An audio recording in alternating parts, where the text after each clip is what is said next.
Hello good day viewers. In this tutorial we are going to learn about trigonometric ratios of angles with respect to their reference angles. This means that we are going to learn how to utilize reference angles in finding the ratios of such angles. So for instance, if you have 120 degrees, so instead of using 120 degrees you can use 60 degrees because 60 degrees is the reference of 120. So let's get started. Let's assume we have our quadrants like this. We are only going to talk about second, third, and fourth quadrants because we use angles in the first quadrant as reference. So we don't have to waste our time here. So let's assume we have our angle here in the second quadrant. That means from the standard position to this. So we have our angle here. So how can we find the trigonometric ratios of this big angle? Using a reference angle. What is a reference angle? Reference angle is this acute angle, the distance from the angle towards the x-axis. So let's assume this reference angle here is theta, because this big angle is what? Theta less than 180, because it is not up to 180. This is 180 degrees, right? Or you can call it pi. So since you have known this angle as theta, then the back angle will be what? 180 minus theta. So this angle will be 180 degrees minus theta, or you can simply call it pi minus theta, all the same. So how can you find the trigonometric ratios of this 180 minus theta? So that's what we are going to learn today. First of all, you should know that we have sine, cosine, tangent, right? Sine is positive in the first and second quadrant. Therefore, whatever angle is here, if you take it sine, it will be positive. Therefore, instead of taking sine of this angle, you can take sine of the reference angle. So this implies that sine of 180 degrees minus theta, or you can use pi minus theta, all the same. This will still give us what? Sine of theta. What does it mean? It means, for example, if this big angle here is 120 degrees, 120 degrees less than 180 will be 60. So the reference angle will be 60. So instead of finding sine of 120 degrees, you can simply find sine of 60 degrees. Let me just write it here. Sine of 120 degrees is equal to sine of 60 degrees.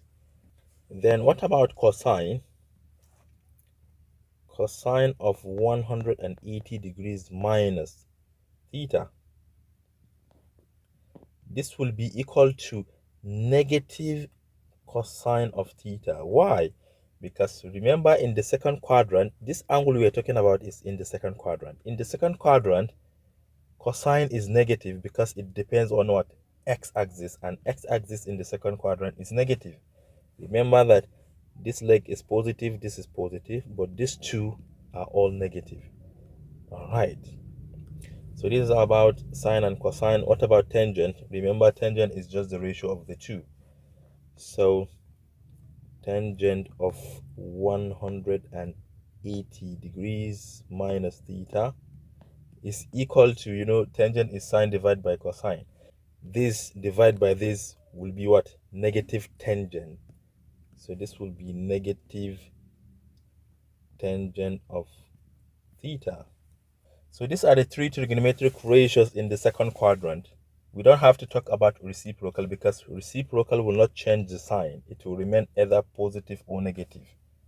So let's move on to the third quadrant. From the standard position down to the third quadrant is a big angle, right? Let's assume it is here. So having known the acute angle, which is the reference, let's assume it is theta, then this angle here will be what? Will be 180 degrees plus theta, because from here down here is 180, then plus theta will give us 180 plus theta. So this angle will be 180 degrees plus theta. I like using degrees. Please, you should know that you can also use radian 180 degrees is equivalent to pi. So you can just replace 180 with pi, all the same. So let's start with sine. Sine of 180 degrees plus theta. First of all, you should know that you are in the third quadrant. And in the third quadrant, both legs are negative. And sine depends on y. So this is the y-axis in the third quadrant, which is negative. So this will be what? Negative sine of theta. Because always take the reference angle. Take the sine or cosine of the reference angle. But you have to be very careful with the sine. In the third quadrant, sine is negative, cosine is also negative, but tangent is positive. We have the cosine of 180 degrees or pi plus theta will be equal to negative cosine of theta.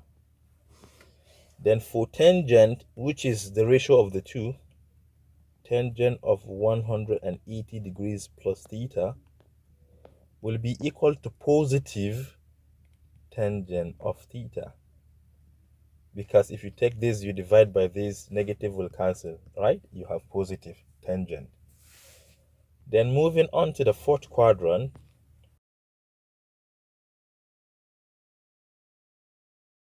let's assume this is the angle.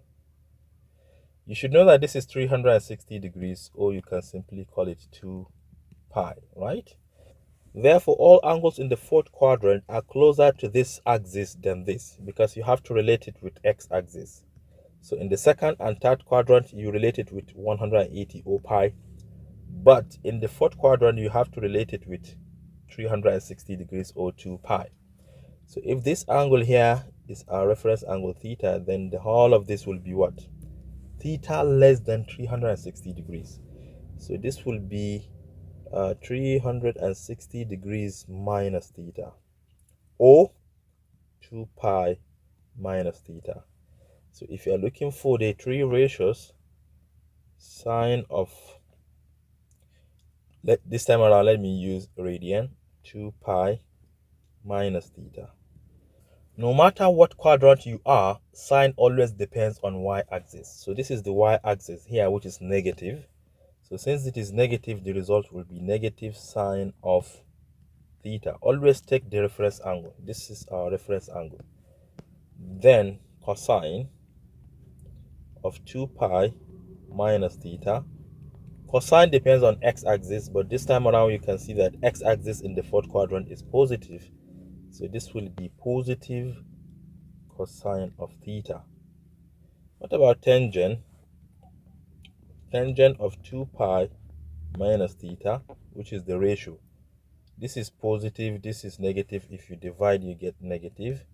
Therefore, this will be negative tangent of theta. I'm giving you all these formulas because subsequently we're not going to come back to look at what we have treated previously.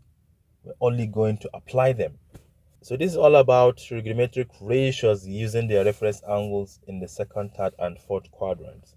Thank you for watching. Do share to your learning colleagues, and don't forget to subscribe to my YouTube channel for more exciting videos.